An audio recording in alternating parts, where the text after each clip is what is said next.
Okay, I'm going to go ahead and start. From someone who had a newsstand also, this is not a business where you aspire to get wealthy. What you do when you have a newsstand like you have had for how many years now? Oh, God. Many. 39. Is a public service. You provided a place for people to come, those people who still love newspapers, to come and get their papers every day. And beyond that, it's a place for people to gather, to meet, to talk. A lot of gossip came out of this place. A lot of information came out of this place. You went through some trying times with some customers, but you always prevailed because of your steadiness of character and personality. This town will always be indebted to you for what you've given to us. So I'd like to read an official proclamation, if I may.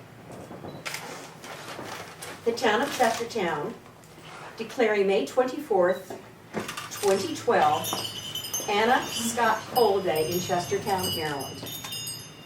Whereas Anna Scott Cole is retiring on May 24th, 2013, and closing the Scotty store on High Street that was started 39 years ago. And whereas Anna has been working on the High Street for 65 years, starting as an 18-year-old employee at Fox's Five and Dime store, then going to the family shoe store, and finally by opening Scotty's shoe store in the newsstand. You know, I'm going to interject here. It has been so much fun when people would ask, where do you get your papers? And we said, the shoe store. Scotty's Shoes and News. Whereas under Anna's ownership, Scotty's became the unofficial visitor information center on High Street, serving as a greeter to all who come to Chestertown. Whereas upon Anna's retirement, part of what makes Chestertown so special will be lost forever. Be it therefore resolved that the town of Chestertown honors its daughter, Anna Scott Cole, for her tireless dedication to Chestertown and for making Chestertown her hometown and its citizens proud of her. And be it further resolved that I, Margot G. Bailey, Mayor of Chestertown, proclaim May 24th, 2013 as Anna Scott Cole Day in Chestertown, Maryland.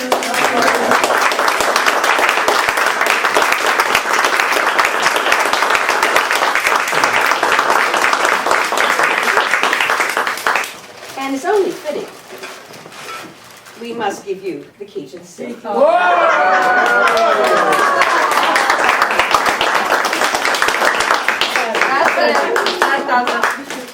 We expect you to be downtown every day at 4:30 in the morning, unlocking all the doors. Hold up your key, Miss Anna. We also have a small pewter plate that says Chestertown, Maryland, found in 1706.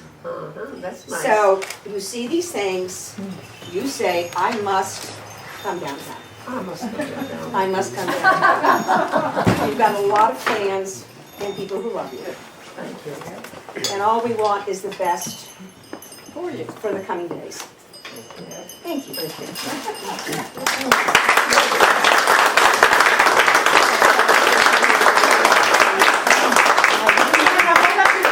Hold up your key. Hold up the key. That is really. Okay, so So I'll tell you a little bit, go ahead. if you don't mind. No. I bought my first high heels from Anna. I wore a Nair shoe, or still do, and they're very difficult to find, and I don't even believe I'm not sure if we have Paul Sheets still. But Anna and I went back in the aisle in Fox's, which was a couple doors down, that burned down in 1992. And we went in the aisle, we couldn't find a thing. I was all 15, and I just had to have a pair of high heels because everybody else had a pair. All my girlfriends had a pair. So we found this god-awful looking pair of brown high heels, and it was summertime. And I said, well, maybe this is the only pair that fits you. So I bought those high heels, and she said, now try them out. Don't go out on the street until you practice walking them. So she gave everybody a little lesson in how to wear high heels as well as selling the shoes. And then I left Chestertown and met my husband in Silver Spring. And, after a few years, I said, I'm going back home. And he said, where's home? Because he had never been on the Eastern Shore. So I said, well, Chestertown. So I brought him over on the boat to Betterton. He thought he was at the end of the world, even though he'd been in service and all over everywhere. He'd never seen anything like this. And my nieces and sister met us because there was no transportation around here other than your own automobile. And right away, my nieces decided that he was going to kill a cow because he had fingernails. Because they were going to put him in the barn to milk cows as soon as we got him. He had never done anything like that before. So anyway, there was very little employment, and Jim started working at Fox's with Anna. And then we, of course, went to Centerville store and then Stevensville. But I wish Alan Goldstein could be here. He's probably the only one left in the family. And Anna survived Ruth Steiner, who was a fox. And I don't know, I don't know if anybody else is in here that's old enough to remember. I remember. But Ruth was the toughest person to work for or live with. I mean, she would destroy a whole set of dishes on her husband in 15 minutes if she got mad about something, and sometimes she did do that. But anyway, Anna was always a lady and survived it and went from that shoe store that was Ruth's to her own shoe store, and then of course all into the newspapers. So that's a little of the history that I remember. Very good. It's good stuff. Anybody else have anything they want to add to I it? just want to say that you may lose her down here, but we still have her in the fourth ward. She lives. And she's tough there too. She'll keep an eye. I'm a newbie. I mean, we came here in '05, and I started buying newspapers from Miss Anna. And about 2 or 3 weeks later, I came down on a very rainy day. My car was parked way up there, and I was meeting friends at lunch, and I ran in here to get a paper. And I looked at my wallet, I had no money. So 2 weeks, she knew me 2 weeks, a couple days a week maybe. And Miss Anna said, I said, well, I got to run back up and get some money. She said, well, how much do you need? I said, oh, I don't know, 10 or 15 bucks. She said, well, here, take it. I said, Miss Anna, you don't even know me. And she said, no, take it. I know you'll bring it back.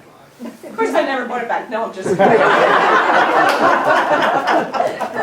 But I was so impressed that she trusted me. I mean, that just meant everything. I just paid her for my yesterday crackers. Yeah,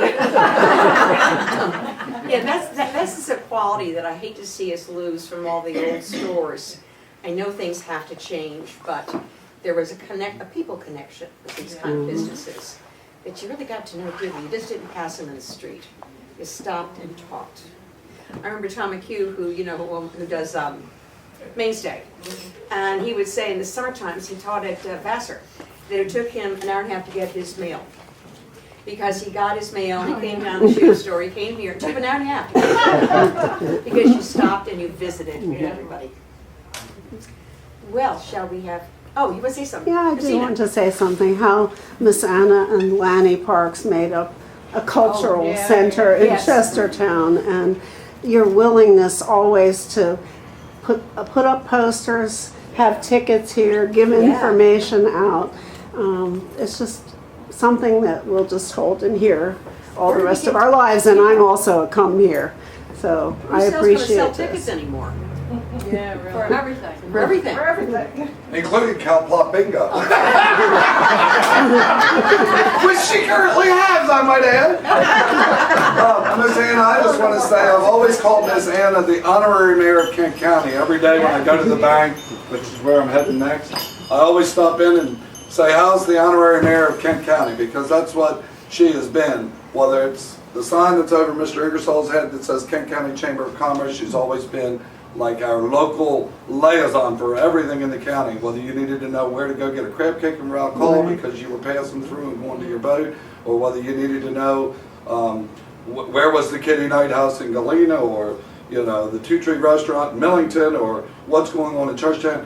Miss Anna's knew it, and we're going to miss that about having that little hub But she'll always be the honorary mayor of Kent County to me, and all of our nonprofit corporations in the community are really going to be at a loss until Yeah. we can find somebody to help put those shoes on. They'll never be able to fill those shoes, as everybody knows. But we love you, Miss Anna. Miss Anna's first husband was a friend of mine when I was at People's Bank in 1975 through 84, and then her second husband, Mr. Cole, was a wonderful supporter of the band. Most people don't know it, but they supplied all the initial band hats that had the green sun visor and the straw hats for the first 10 years that Anna Scott and her husband, Mr. Cole, always took care of supplying those hats free of charge. And the band is very grateful for all of her support over the years, right up until the last couple of weeks with the Cowplot Bingo. And Ms. Anna, all you have to do is pick up the phone and say, get your butt up to Pine Street, and one of us will be there. Yeah, Okay? yeah. Thank you Well, I for hate your to say how long we've been friends. How long? It was when I was buying shoes at Fox's store. Right. And I would go in there and she said, Ruth, what size do you wear? And I said, you probably have to get the box height. Because my feet were just that big. And she told everybody that store. So that's how long we have really been friends. And long, long time. Well, Rick, you lived on Cannon Street at that time? And I always babysat for a while. She slept in the afternoon. So I was here almost every day. So I would take care of the store while she slept. But you used Ruth used the Foxes for a shortcut to go home. She'd go in the front door and out the back. Be home in a jiffy. We have been friends for 50 years. I know it's almost that long. Ever since first grade, right? Yeah. Good rolls used to make. Bed good rolls, Oh, huh? they used to sell them, you know, you had to order every Friday, you got so many dozen rolls if you wanted, you know, for something, Yeah, right? yeah, a long